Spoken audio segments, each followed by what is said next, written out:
Xin chào tất cả các bạn.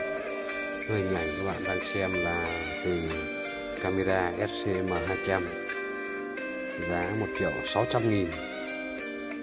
Đây là hình ảnh trực tiếp. Trời nó cũng vừa mưa xong nên là chưa có nắng. Đây là mình đang quay mà mình có bật chống rung rồi các bạn. Bật chống rung thì hình ảnh nó có bị bóp, nó không được rộng, khung hình nó không được rộng.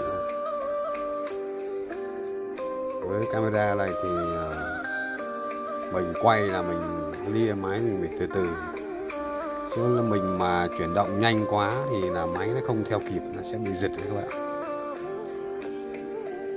Mình dùng cũng được mấy tháng rồi, với tầm giá 1.600.000 thì cũng không thể đòi hỏi nhiều hơn được các bạn.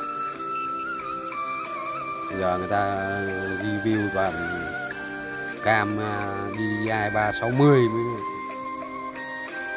Osmo 5 Action 5 thôi. Mình thì dân nghèo, dùng cái loại rẻ tiền này thôi cũng bằng lòng với mức cái giá tiền mình bỏ ra.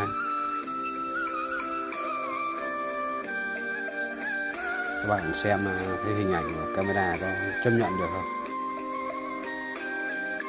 Đây là trời vừa mưa xong các bạn, cũng không có nắng lắm đâu nha.